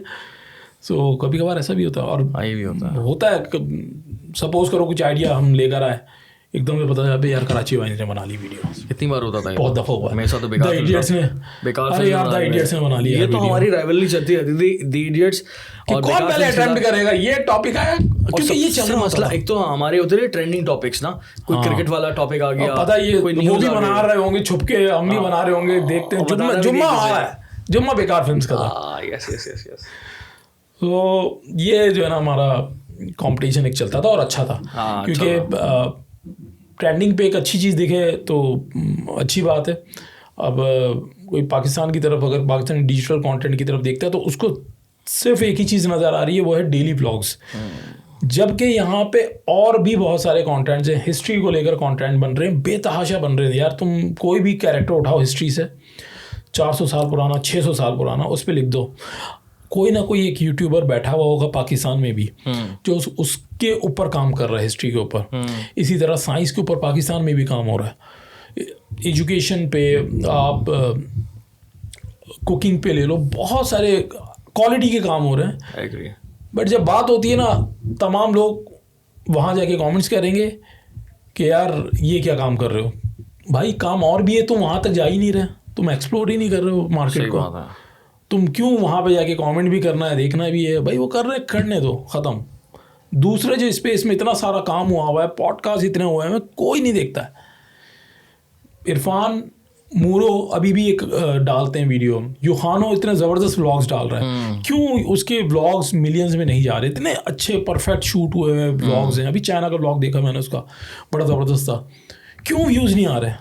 फिर वहाँ पे जाके कमेंट कर दोगे कि यार ये क्या फजूल, जो काम अच्छा कर रहा है उसके बाद तुम्हारे कमेंट्स भी नहीं है। और technically wild lines by Abrar deserves millions of views यार। अब शुक्र है वो थोड़ा सा लोगों में पता चलना शुरू हुआ है वाइल्ड लाइन्स का। हम तो खैर दोस्त है, ऑब्वियसली हम तो जानते हैं, बट लोगों ने एक्सप्लोर ही नहीं की ये मार्केट, और उनको लग रहा है सिर्फ ये डेली व्लॉग्स हो रहे हैं। हाँ, यही चल रहा है। अरे वो एक अलग मार्केट थी, पूरा मैंने शुरू में बता दिया, ऑडियंस भी अलग है। आपके लिए कंटेंट पड़ा हुआ है, हमें छोड़ दो ना। द इडियट्स नहीं डाल रहे, कराची वाइन्स बेकार फिल्म्स नहीं डाल रहे, बट जो इतना सारा कंटेंट पड़ा हुआ है वो तो देख लो, पता तो चले कि यार मार्केट में क्या क्या काम हो रहे हैं। सही बात है। मुझे बताएं कि आपकी साइड हसल्स क्या है आजकल? क्रिप्टो में बड़ा इन है आप काफ़ी टाइम से, मुझे अपना जर्नी तो बताएं क्रिप्टो का। शुगर है, मैंने बोला वॉलेट तो दिखाएं अपना। नहीं यार क्रिप्टो की जर्नी तो मेरी काफ़ी पुरानी है। हाँ उस वक्त मेरे ख्याल से बिटकॉइन कोई 2200 टच किया था जब मैंने एंट्री ली थी, मगर बिटकॉइन भी नहीं ली थी। तो क्योंकि लोग बोल रहे थे यार ये बहुत महंगा है, तो हम चीप कॉइन देख रहे थे। हम हमेशा असल में उस वक्त क्वांटिटी में जाते थे, यार ये तो इतने लगा कि एक आएगा, अभी ये 50,000 मिल रहे हैं, ये ले लेते हैं। ये नहीं पता था वैल्यू क्या चीज़ है। तो इस तरह के एक्सपेरिमेंट बहुत किए हैं क्रिप्टो में, और क्रिप्टो में बड़े लॉसेस उठाए हैं। मतलब आज भी अभी देखो ये बाबा बैठे हुए हैं, नहीं फायदे भी तो बहुत हुए होंगे। मुझे एक्सप्लेन करो ना क्रिप्टो के इस पूरे क्रिप्टो जो है, क्रिप्टो को करेंसी कहते हैं, क्रिप्टो डिजिटल करेंसी, बट इसको आजकल चूँकि मीम कॉइन्स भी आए हुए हैं, और भी बहुत सारे इस तरह के कॉइन्स हैं, आप डॉजी ले लो और भी शिट कॉइन्स ले लो, तो इसको मेरे ख्याल से एसेट कहना ज़्यादा बेहतर रहेगा, डिजिटल एसेट्स, जैसे कि NFTs होते हैं। NFT में भी मैंने मतलब पैसे जाहिर किए। मतलब जो चीज़ आती है मैंने बोला यार अडॉप्ट पहले मैं करूँगा। मैंने देखा हुआ है, मैंने देखा मैं तुम्हारा NFT का जितना भी सिस्टम तुमने लगाया था, और अभी भी माशाल्लाह से रखे हुए काफ़ी सारे NFTs तो मेरे पास बहुत सारे हैं, और वो अगर वो अपनी एक्चुअल वैल्यू पे भी बिक जाए तो मतलब हज़ारों डॉलर बन जाते हैं। काश ऐसा हो जाए। तो NFTs हो गया, क्रिप्टो हो गया। तो ये क्रिप्टो जो है ना, इस तरह आपको एक एसेट ख़रीदा है आपने, और वो एसेट अब आप जाहिर सी बात है आप कोशिश ये करोगे कि वो मार्केट में उसकी डिमांड बढ़ेगी, तो सप्लाई आपके पास है तो आप बेचोगे। तो इस वजह से फिर उसके बिटवीन आप प्रॉफिट कमाते हो। इसमें लॉस भी होता है, आपकी कैलकुलेशन आपकी, क्योंकि देखो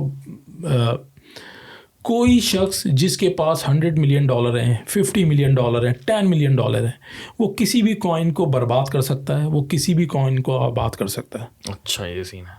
जी हाँ, आप किसी भी वक्त एकदम मार्केट में पैनिक क्रिएट कर सकते हो। अगर मेरे पास सपोज करो अगर कोई कॉइन है $3 का चल रहा है, तमाम लोग उस पर दबा के बाइंग कर रहे हैं उसकी। क्यों? क्योंकि उनको एक्सपेक्टेशन ये है कि यार $4 तक जाएगा, और मेरे पास मैंने बाइंग की हुई थी $2 से, और मेरे पास $1 मिलियन के वो कॉइन्स पड़े हुए, मैं उसको 2.2 पे बेच दूँ, 3 पे वो खड़ा हुआ ऑलरेडी, मैं 2.2 पे बेच देता हूँ 1 मिलियन के कॉइन्स, मार्केट एकदम नीचे आएगी, गिरी। तो कोई भी शख्स जिसके पास इतना हैवी पोर्टफोलियो है, वो किसी भी छोटे मोटे कॉइन्स को तो यूँ करके आप मैनिपुलेट कर सकते हो। सो इस वजह से क्रिप्टो की चीज़ों को कभी मैं हाईलाइट नहीं करता है एसएच अपने डिजिटल प्लेटफॉर्म्स पे, ना मैं रिवील करता हूँ, क्योंकि बहुत ज़्यादा हाई वॉलेटाइल है भाई।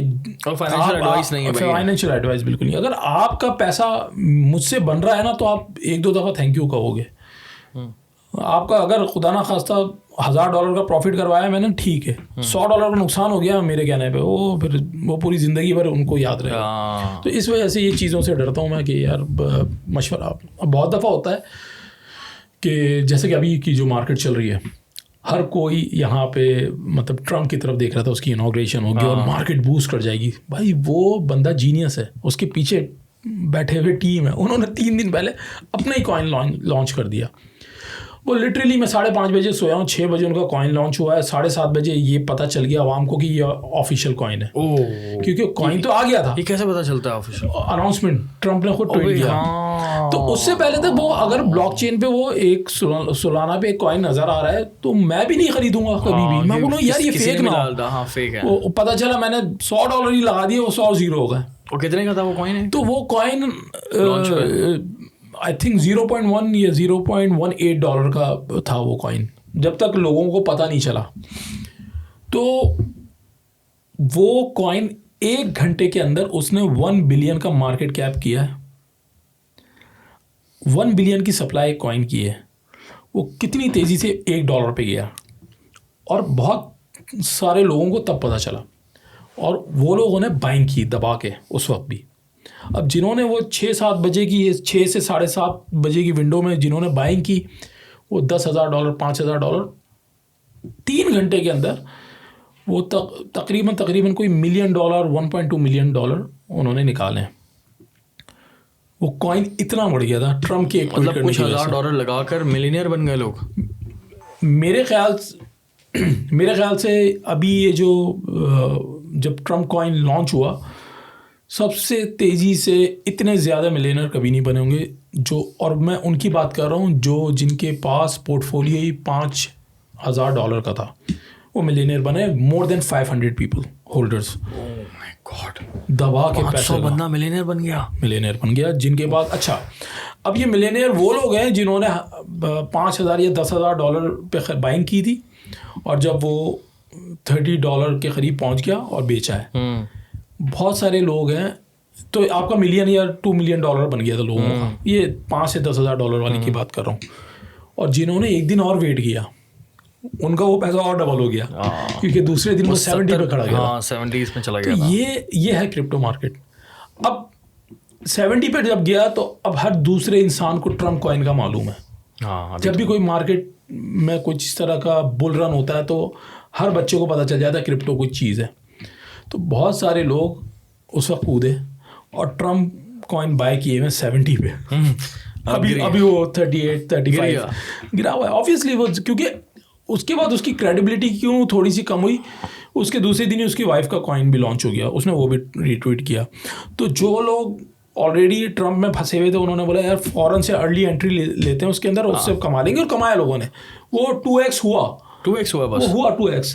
बट वही बात है ना कि वो जो मार्केट एकदम ट्रम्प से जो चल रही थी ना, जो हमें एक्सपेक्टेशन थी $100 क्रॉस कर जाएगा, वो बीच में क्रेडिबिलिटी कम हुई।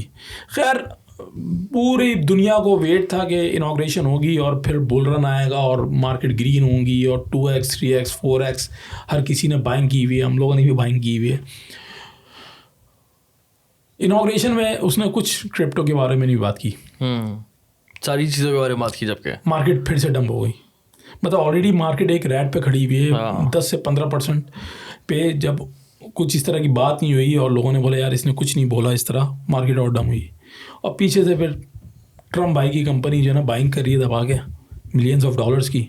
अच्छा। क्योंकि मुझे पता है कि वो इंटेंशनली हुआ था।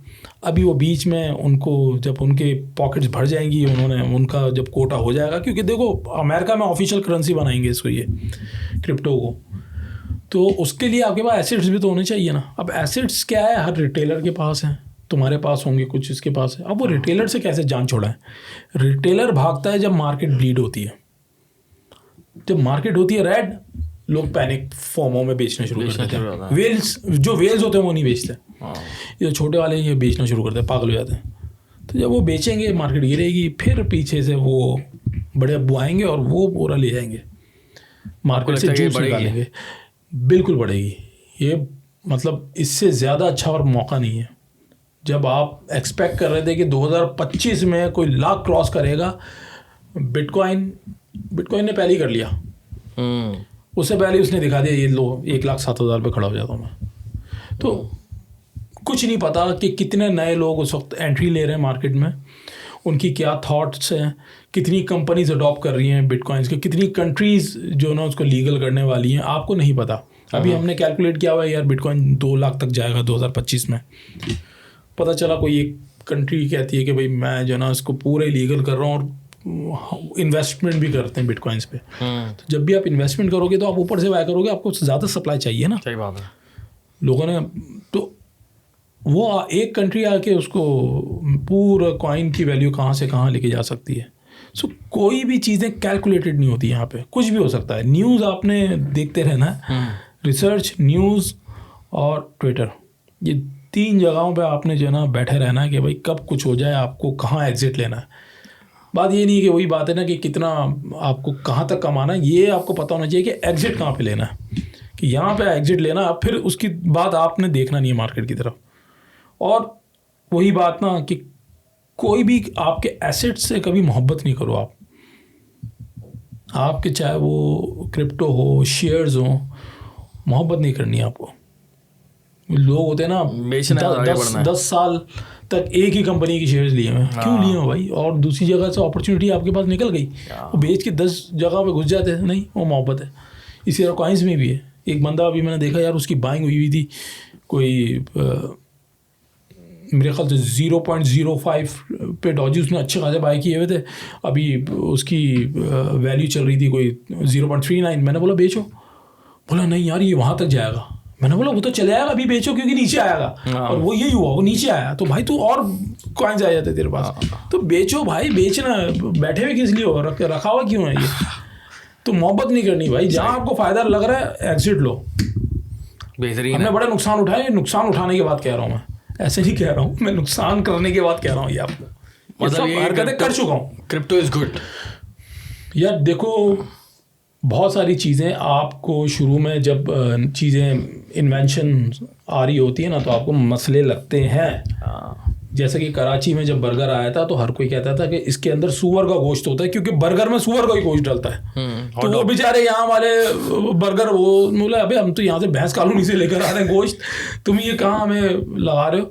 तो ऐसा ऐसा पता चला अबे भाई नहीं, ऐसा नहीं होता, हॉट डॉग में कोई कुत्ता नहीं होता, सही है, बेकन सिर्फ पोर्क के नहीं होते, टर्की के भी होते हैं, बीफ के भी होते हैं, बहुत सारी चीज़ें होती हैं, लोगों का ऐसा ऐसा पता चलता है। तो इसी तरह क्रिप्टो भी अभी बहुत सारे लोगों को नहीं समझ आ रही, बट आगे जाके जब कुछ स्टेबल्स कॉइन आएंगे तो अभी वैसे स्टेबल कॉइन तो है, बट बहुत सारी कंट्रीज जब इसमें कूदेंगी, इसको लीगल करेंगी, इसको अडॉप्ट करेंगी, तब लोगों को लगेगा यार वही बात है ना कि यार दादा के दौर में इतने का मिल रहा था, इन्होंने लिया नहीं। तो अब हम आगे वाली जनरेशन के लिए शायद वो दादा का किरदार अदा कर सकते हैं, जिनके सामने चीज़ें हो रही थी और हमने ली नहीं।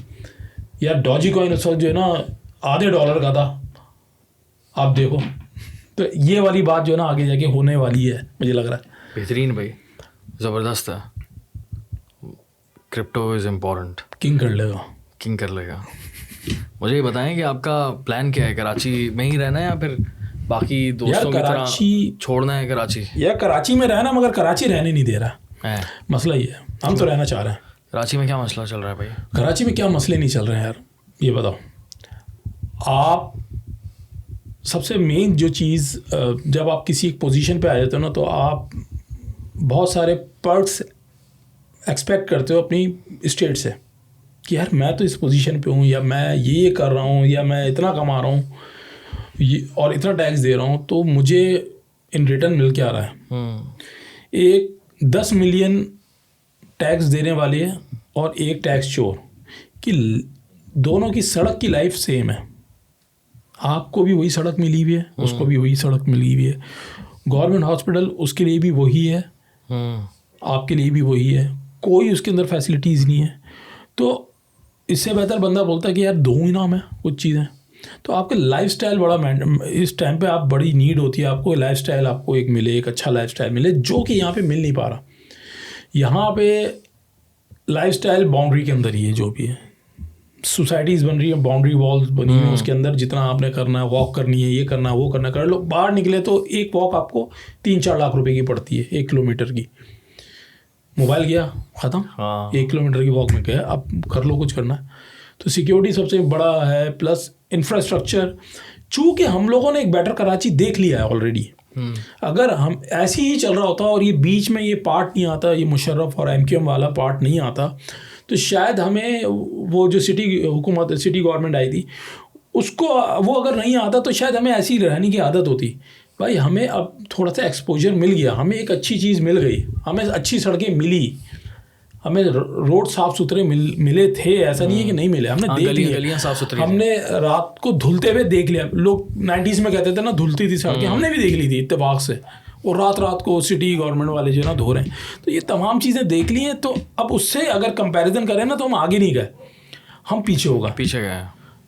एज़ कम्पेयर टू इंडिया ले लो, या इंडिया में हम मुंबई की बात करते हैं, आप दक्कन हैदराबाद ले लो, आप बेंगलोर ले लो, आप उनके और दूसरी आप सिटीज़ ले लो, वो उनका इंफ्रास्ट्रक्चर बहुत अच्छा चल रहा है वहाँ। मतलब हर चीज़ डेवलपमेंट के हवाले से भी देख लो काम हो रहा है। यहाँ पे हम एक रैली निकलती है, पूरे पाकिस्तान का इंटरनेट बंद कर देते हो। मतलब 25 करोड़, मतलब चंद हज़ार लोगों के लिए पूरे लोगों का काम सत्यानाश। फ्रीलांसर्स रो रहे हैं, उनके कॉन्ट्रैक्ट ख़त्म हो रहे हैं, इंटरनेट नहीं है। इंटरनेट की बंदिश की वजह से क्रिप्टो में हम लोग पीछे गए। हमारे पास इतनी अपॉर्चुनिटीज़ थी, इतना नुकसान हुआ हमें कि जहाँ पे मुझे एक चीज़ बेचनी थी, मेरा इंटरनेट नहीं चल रहा, मैं एप्लीकेशन मतलब चल ही नहीं रही है मेरी, मुझे बेचना था, और जब मैं बेचने लगा तब मैं माइनस में था। तो ये हरकतें ये बीच में बढ़ी हुई हैं, इनको आइडिया नहीं होता, पता नहीं है कैसे आईटी की बात करते हैं ये लोग कि आईटी इंटरनेट के बिना क्या है, आप दुनिया से कनेक्ट ही नहीं हो पाओगे, बस आपकी सिक्योरिटी मसले ख़त्म नहीं होते। दरख्त काट देते हैं यार कराची के, सिक्योरिटी से इशू है। सिक्योरिटी की क्या इशू है, मतलब दरख्त से, वो मतलब दरख्त जो काटने वाले हैं उनके शहरों में तो नहीं कटते दरख्त, सबको यहीं पे मसला नजर आता है। कराची एयरपोर्ट पे था तो मैंने बोला इंटरनेट नहीं है यहाँ पर। इंटरनेट उन्होंने कुछ टाइम पहले लगाया था 4-5 दिन के लिए ना एयरपोर्ट पे, तो मैं पूछने गया तो कह रहे नहीं है। मैंने बोला क्यों? कह रहे सिक्योरिटी इशूज़। मैंने बोला इंटरनेट नहीं है क्योंकि सिक्योरिटी इशूज़ पूरी दुनिया के हर एयरपोर्ट पर होता है। और ये तो बहुत छोटी सी चीज़ है एयरपोर्ट वाली बात। एयरपोर्ट पे आप दुबई में जाओ, आपको कोई आपको सिक्योरिटी वाला नहीं रोकेगा वीडियो बनाते हुए, क्योंकि पता है क्यों? उनको पता है ये क्या बना लेगा, हमारे कोई खामी है नहीं तो ये दिखाएगा क्या। हमारे वालों के चोर बहुत है, दाढ़ी में तिनके बहुत हैं, इनको पता है ये कैमरा खुला, ये कोई बुराई कर रहा होगा, हमारी कोई ना कोई ऐसी चीज़ है जो हमने छुपा के रखी हुई थी, ये रिवील कर देगा। तो आपकी दाढ़ी में तिनका, इस वजह से यहाँ पे बड़े मसले हैं। आप पूरे शहर में मसले हैं पूरे नहीं, हमें पता है कि हमें हमारी जो शूट में आप स्पेसिफिक लोकेशंस देखते थे, उसकी वजह ये थी कि भाई वहाँ पे हम कंफर्टेबल थे, दूसरी जगह जाओ फलाना परमिशन चाहिए, ये चाहिए, यहाँ पे अलाउ नहीं है, यहाँ पे वो रहते हैं, यहाँ पे फलाना रहते हैं। तो इस वजह से हमने एक अपना कंफर्ट एरिया भी देख लिया था, कंफर्ट जोन है, वहाँ से हम नहीं निकलते थे। तो ये बड़े मसले हैं आपके। तो अब ये तमाम चीज़ें जब आप करते हो, देखते हो, एक्सपीरियंस करते हो, उसके बाद फिर आप कंपैरिजन करते हो, क्योंकि आपका एक्सपोजर भी है, थोड़ा सा घूमते फिरते हैं ना दुबई, ऑब्वियसली ना, दुबई तो इस वक्त पूरे दुनिया का फोकस है।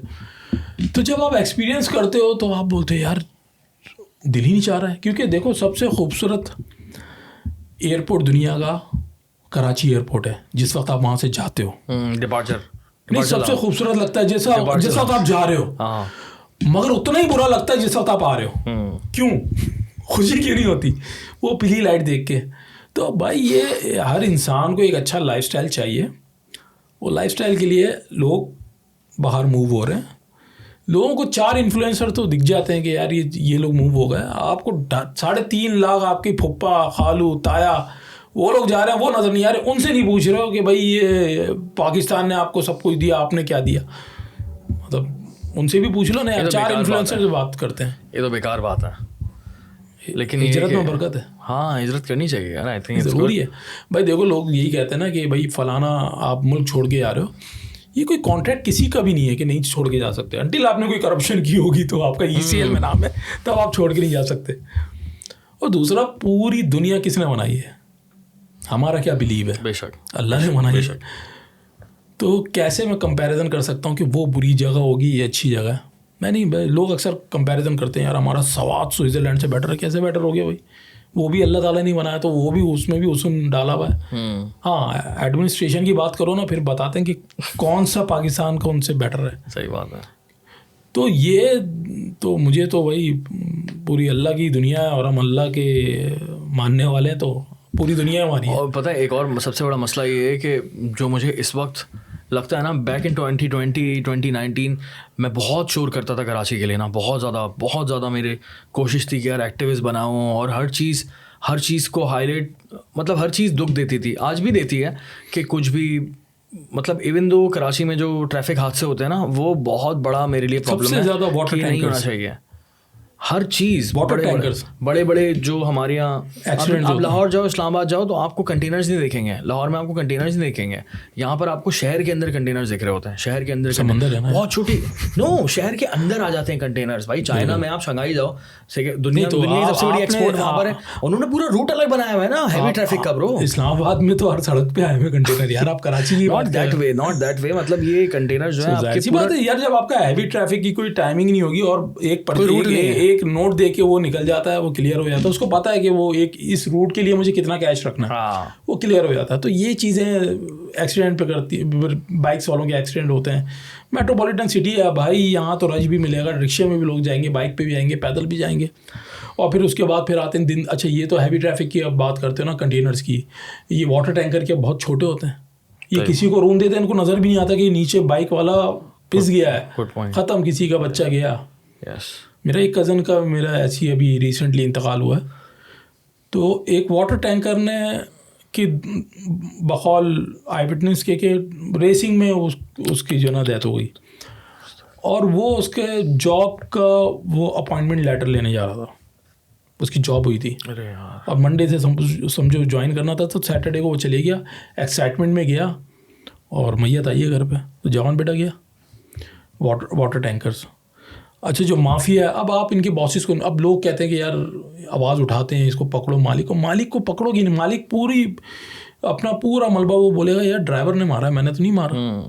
वो ड्राइवर के ऊपर डाल देगा, ड्राइवर वैसी नौकरी पेशा बंदा, वो बोलेगा 25,000, उससे आप क्या लोगे दियत, वो क्या देगा, वो बोलेगा इतनी तो मेरी इतने महीने की कमाई, सालों की कमाई नहीं है जितने आप दियत में देने पड़ेंगे पैसे। तो वो बोलता है भाई जेल में डाल दो मुझे, रोटी तो मिल जाएगी फ्री में। तो ये ऑयल टैंकर और ये वाटर टैंकर, ये सिर्फ पानी नहीं खा रहे, ये जाने भी खा रहे हैं।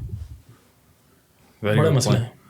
मतलब इस शहर के मसलों पे बात करना शुरू किया तो हम लोग, हमारे पास 3-4 घंटे भी कम है। बहुत मसला है। मतलब पानी, एक तो वाटर टैंकर और फिर पानी भी नहीं है, पानी भी एग्जिस्ट नहीं करता शहर के अंदर। फिर उसके बाद कचरे का मसला, समंदर में रह रहे हैं, समंदर के साथ रह रहे हैं, कचरा सही से उठ नहीं रहा है यहाँ पे, गटर खुले हुए होते हैं। और आप ये तमाम सड़कों की वो क्या बोलते हैं उसको, वॉल चॉकिंग देख लो आप, और हर दीवार गंदी हुई भी है, हर दीवार। वो तो खैर कुछ जगह पे तो सिटीजन भी, हम लोग भी बड़े, मतलब कराची वाले वैसे तो बड़े बोल रहे होते हैं हम लोग कि यार ये मसले हैं वो मसले हैं, हम लोग भी ख़राब हैं, हम भी कोई इतना अच्छे नहीं है, सड़कें हम लोग ही तो गंदे करें। वो पंजाब से आके थोड़ी पान की पीक थूक के जा रहा है, वो कौन है, वो हम ही है।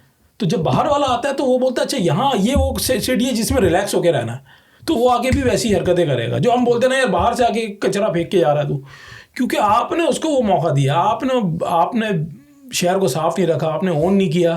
तो जब सामने वाला आता है ना, वो बोलते हैं यार यहाँ पे तो रिलैक्स होना है, यहाँ पे कोई टेंशन नहीं है। जैसे कि शारजा में जाके बंदे को टेंशन नहीं होती ना, गाड़ी कहीं भी लगा दे, क्योंकि पार्किंग के वहाँ पे इतने फाइन्स नहीं पड़ते। दुबई में आप नॉर्मल हो, तो ये चक्कर है यहाँ पे। हाँ ऐसा ही है। अच्छा वो क्या कहते हैं, पॉडकास्ट का इंतज़ाम कर रहा हूँ मैं, तो मुझे बताओ कि हमारी जो पाकिस्तानी फिल्म इंडस्ट्री है उसके बारे में क्या ख्याल है, वो कैसे बेहतर होगी यार? क्योंकि आप स्क्रिप्ट्स बनाते हैं, आप टेलीफिल्म बनाते हैं, आपने जो है वो वेब सीरीज़ इतनी बनाई है, तो कोई फिल्म बनाने का प्लान है? यार हमने कभी भी ऑडियंस को सोचते हुए फिल्म नहीं बनाई, हमेशा हम बस अपनी एक बड़ा सेफ हम लोग वो खेलते हैं। तुम इससे अंदाज़ा करो, जामी की एक मूवी आई थी मोर, बहुत अच्छी मूवी थी, सॉरी मोर नहीं, O21, कराची O21 एक आई थी, O21 अच्छी थी मूवी उस वक्त, बड़े सिनेमैटिक एक्सपीरियंस अच्छा था, साउंड बहुत अच्छा था यार। वो कैप्री में रिलीज़ हुई वो मूवी, वो थी इंग्लिश में, और जहाँ पे जो कैरेक्टर जिस स्टेट को या जिस कंट्री को रिप्रेजेंट कर रहा था उसी लैंग्वेज में बात कर रहा था। सो वो कैप्री में रिलीज़ हुई थी, लोगों ने चप्पल उठा के मारी है स्क्रीन पे, जो कि किसी भी फिल्म मेकर के लिए बड़ा ऑफेंड करती है ये चीज़ें यार, क्योंकि इतनी मेहनत से बनी है एक मूवी, चप्पल उठा के मारी, कैसे मार दी? क्योंकि वो कैप्री में रिलीज़ हुई थी भाई आपकी मूवी, न्यू प्लेक्स में जाती, किसी मल्टीप्लेक्स सिनेमा में जाती, तो वहाँ की जो ऑडियंस होती है ना वो एक डिफरेंट आती है आपको देखने के लिए। इंडिया में भी इसी तरह के देखो, 2 तरह के सिनेमा डिवाइड है ना, एक बनाते हैं सिल्वर स्क्रीन, गोविंदा चल रहा है, और दूसरा फरहान अख्तर वाले आ गए, है ना, ये एक्सेल वाले आ गए, उन्होंने मल्टीप्लेक्स की ऑडियंस को टैप किया। यहाँ पे यश चोपड़ा फिर एक अलग उसमें जा रहा है, यश जौहर एक अलग तरह की मूवीज़ बना रहा था, तो वहाँ पे सिल्वर स्क्रीन मल्टीप्लेक्स का कॉन्सेप्ट है। हमारे पास ये है कि हमें लगता है कि यार हम शायद यहीं कहीं फंसे हुए हैं कि मल्टीप्लेक्स मूवी क्या होती है और एक सिल्वर स्क्रीन पे मूवी क्या होती है। इसकी वजह से चप्पलें पड़ी थी उनको, पता सोचो। अब वो जहर पे एक रिक्शा चलाने वाला, वो बोला भी कि मुझे समझ ही नहीं आ रहा, मेरे 100 रुपये आया होगा, मैं क्या करूँ, और 3 घंटे बैठ रहा हूँ मैं और मुझे समझ नहीं आ रहा इंग्लिश। तो लोगों ने किया था, मैं कभी नहीं करता वैसा, क्योंकि मैंने जाके वो एट्रियम में देखी थी मूवी। और फिल्म कैसी थी? बेहतरीन थी, फिल्म अच्छी थी, बस बेहतरीन नहीं कहूँगा, बस सही थी। क्योंकि पाकिस्तानी में अब मसला है कि हमारा पैट्रियोटिज्म भी तो आ जाता है ना, कि हमें हर मूवी को बिला वजह पसंद करना है पाकिस्तान की खातिर। कोई आपका फिल्म मेकर दोस्त पूरे साल आपको नहीं पूछेगा कि कैसा है, जिस वक्त उसका कोई प्रोजेक्ट रिलीज हो रहा होगा, फिल्म रिलीज हो रही होगी, एकदम से आ जाएगा यार इसको सपोर्ट करो यार, पाकिस्तानी से अबे तू कहाँ था जब हमें सपोर्ट की अभी तो अपने पॉडकास्ट भी इसी तरह से प्रमोट मूवी जो है ना ये पैट्रियोटिज्म के झंडे तले नहीं बिकती है भाई, वो कंटेंट अच्छा होगा आपका। ऐसे ही है। देखो मौला जट चली ना, पकड़ के तो किसी को नहीं बोला ना जाके देखो पाकिस्तान के खातिर, शुरू में तराना डाल दिया और फिर वो चला आ रहा है कि वो AR वगैरह साउंड होता है ना, कोई सॉन्ग डालते हैं ना वो स्टार्ट में इंट्रो में, पाकिस्तानी तुझे सलाम ऐसी कुछ करके, पाकिस्तान तुझे सलाम। भाई हर जगह गुनगुनाने की क्या जरूरत है, छोड़ मूवी अच्छी बना दो वैसे ही पता चल जाएगा पाकिस्तानी ऐसा ही है, ऐसा ही है। का काम है पाकिस्तानी। आई मीन फिल्म आपका कोई प्लान नहीं है बेकार फिल्म्स का? कोई प्लान नहीं है फिल्म बनाने का? यार हर फिल्म मेकर स्टूडेंट का यही ख्वाब होता है कि उसको सिनेमा में मूवी रिलीज करनी है, हर किसी का होता है। बट अब मसला ये है कि अब आपके पास OTT प्लेटफॉर्म्स आ गए हैं, तो पाकिस्तान में सिनेमा की मार्केट हो ही नहीं सकती। तुम्हें लगता है अब खत्म, बिल्कुल सीन ऑफ। बीच में आपके पास एक स्पेस था ना, आपने उसमें सैटेलाइट भेज नहीं दिया, वो स्पेस गए आपके हाथ से। बॉलीवुड बॉलीवुड भी नहीं लग रहा ना। बॉलीवुड भी देखो ना, बॉलीवुड आपकी ज्यादातर OTT पे जब आती है लोग देखते हैं मूवीज, बट स्टिल वहाँ पे एक अब जरा वो तेलुगु सिनेमा में ने आके जो वहाँ पे फिल्म्स जो पहले तो डब्ड मूवी आप देख रहे होते थे, या ज़्यादातर तेलुगु फिल्म्स पे होता ही था कि इंडियन जो नॉर्थ इंडियन जो फिल्म मेकर्स हैं बॉलीवुड वाले हैं वो उसका छाप लिया करते थे, तो उनकी मूवीज़ भी चल जाती थी। अब वो तेलुगु मूवीज़ जो छाप नहीं सकते क्योंकि वो पैन इंडिया मूवी बना रहे हैं, वो हर लैंग्वेज में बना रहे हैं, हिंदी, तेलुगु, कन्नड़ा, तमिल, तो हर लैंग्वेज में जब बना के रिलीज़ कर रहे हैं तो लोग बोल रहे हैं भाई ये तो ओरिजिनल है, उनको मज़ा आ रहा है वो एक्शन में, क्योंकि तेलुगु सिनेमा ने हीरो को जिंदा रखा हुआ है। आज तक एक बंदा आ रहा है और वो 25 बंदों को मार के जा रहा है। भाई एक आम आदमी को वही चाहिए, लॉजिक नहीं चाहिए। सो चप्पल क्यों पड़ी थी, बहुत लॉजिकल मूवी थी। आवाम को लॉजिक नहीं चाहिए, आवाम को बिरयानी चाहिए, उसमें आलू भी चाहिए। भले आप जितनी डिबेट करते रहो बिरयानी में आलू नहीं होता, मगर एक आम आदमी को सब मजे चाहिए। तो अब लगता है कि आने वाले वक्त में बड़ा मुश्किल सीन है फिल्म तो इंडस्ट्री हमारी है ही नहीं। हमारी एक म्यूजिक इंडस्ट्री हमारी बची हुई है जो कि चल रही है, आपको पता है, वो भी एक ब्रांडेड कोक स्टूडियो या नेस्कैफे से चल रहा होता है, आपको म्यूजिक का पता चल रहा होता है। वरना तो फिल्म इंडस्ट्री के लिए सबसे मेन चीज़ आपको सिनेमा स्क्रीन्स बढ़ानी होंगी। ये 200 300 400 स्क्रीन से आप एक बिजनेस डेवलप नहीं कर सकते हो। तो मैं अगर 100 करोड़ रुपए अगर ला रहा हूँ किसी मूवी में, तो मैं रिकवर कैसे करूँगा भाई? अच्छी होना यार। और तुम्हें पता है कि 100 करोड़ की मूवी को रिकवर होने के लिए या एक ब्रेक इवन के लिए उसको 125 करोड़ का बिजनेस, 225 करोड़ का बिजनेस करना होगा, तब जाके वो ब्रेक इवन पे आती है। उसके बाद जो बिजनेस होगा वो प्रॉफिट है, उसमें भी शेयरिंग होती है। मतलब आपका आधा जो सिनेमा में जो कलेक्शन देख रहे होते हैं भाई, वो एक्चुअल नहीं होता, वो ग्रॉस कलेक्शन होता है। नेट फिगर जब आप देखेंगे तो आपको पता चलेगा यार बड़ा रिस्की बिजनेस है, स्पेशली पाकिस्तान में।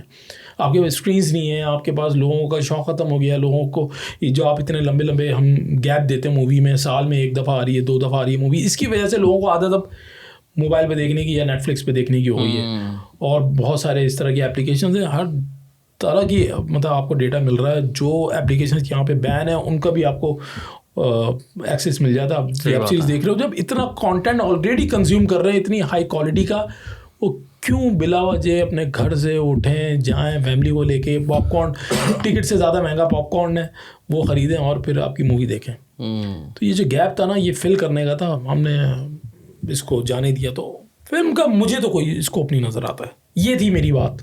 Make sense. और हम आजकल हम भी ये गैप दे रहे हैं डिजिटल पे, जो हमने गैप दिया क्योंकि हम लोगों ने जो कहते हैं जिसको हम लोग ऑलरेडी काम करते हैं, तो हमने बीच में खुद ही गैप दिया। और वो गैप फिल करने के लिए जाहिर सी बात एक मार्केट बैठी हुई थी, वो आ गई। अब वो अपनी ऑडियंस की फरमाइश के लिए से कंटेंट बना रहे हैं और मार्केट टाइप की है उन्होंने। अब आप कहते हो ना यार अच्छा काम नहीं दिख रहा है, या लोग कहना अच्छा काम, उसकी गलती भी हमारे ऊपर ही है। वो गैप हम लोग ने पहले दिया और उसके बाद फिल भी नहीं कर रहे हैं गैप। करेंगे इंशाल्लाह फिल। ज़बरदस्त यार, बहुत अच्छा लगा मुबीन भाई आपसे बातें करके। मज़ा आया? आपको मज़ा आया? बातें करने में मतलब माहिरी तो हम बातें करने में, काम तो आजकल कर रहे नहीं यार, दूसरी जगह या पॉडकास्ट में बस बैठे में बातें कर रहे हैं, बस बातें होते रहे। पॉडकास्ट के बेहतरीन गेस्ट हैं मुबीन भाई माशाल्लाह से। आजकल पॉडकास्ट पैसे ले रहा हूँ पैसे लेना शुरू कर दो, पॉडकास्ट में बोला पैसे दूंगा। बेहतरीन, ज़बरदस्त यार, थैंक यू वेरी मच। अस्सलाम वालेकुम। वालेकुम सलाम। आपको अगर अच्छा लगे तो आप अपना फीडबैक दे सकते हैं, और मुबीन भाई को फॉलो करें इंस्टाग्राम पे यार, बड़ा ज़बरदस्त किस्म का कंटेंट बना रहा है इंस्टाग्राम के। एक दो इनकी वीडियोस बड़ी मेरी फेवरेट है। बाकी मिलेंगे जल्द इंशाल्लाह। अस्सलाम वालेकुम।